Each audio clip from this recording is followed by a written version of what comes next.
กอการบ้าของสาธารณรัฐสังคมยงเวียดนามพัฒนาผลิตภัณฑ์การท่องเที่ยวใหม่กอการบ้าของแขวงไฮฟ่องสาธารณรัฐสังคมยงเวียดนามเป็นกอการท่องเที่ยวที่มีชื่อเสียงอันดับสากลของทางภาคเหนือเวียดนามปัจจุบันอำนาจการปกครองเกาะดังกล่าวนี้ก็กำลังกำหนดทิศทางการพัฒนาท่องเที่ยวสีเขียวเพื่อให้เกาะกลายเป็นศูนย์กลางการท่องเที่ยวขยายตัวเทียบทันกับสากลซึ่งในฤดูแล้งปี 2025 นี้เกาะกัดบ้าจะจัดตั้งการท่องเที่ยวใหม่เพื่อเป็นการยกสูงการท่องเที่ยวประสบการณ์ทั้งกลางเว้นและกลางคืนและเมื่อมอมานี่เกาะกัดบ้าก็ได้จัดการแสดงหลายรายการเช่นการแสดงดนตรีการแสดงแล่นเรือกาโน่ไฟแสงสีและไฟดอก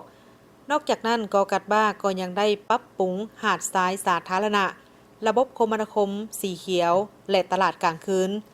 ซึ่งทุกๆความพยายามของท้องถิ่นร่วมกับบรรดานักลงทุนยุทธศาสตร์คาดว่าจะนำพาเกาะกัดบ้านี้กลายเป็นศูนย์กลางการท่องเที่ยวระดับสากลในใกล้ๆนี้ท่านเหวียนส่วนเจียนฮ้องผู้อำนวยการกลุ่มบริษัทซันกรุ๊ปได้กล่าวว่าอยู่เกาะกัดบ้าพวกข้าพเจ้าได้กำหนดจะมีการลงทุนเป็นระยะยาวเป็นขั้นพื้นฐานนับตั้งแต่ระบบคมนาคมไปจนถึงบรรดาผลิตภัณฑ์การท่องเที่ยวซึ่งทุกๆสิ่งนี้บ่เพียงแต่จะเป็นการกระตุ้นด้านการท่องเที่ยวเท่านั้นแต่ยังได้นำเอาคุณค่าให้แก่ชุมชนที่มั่นคง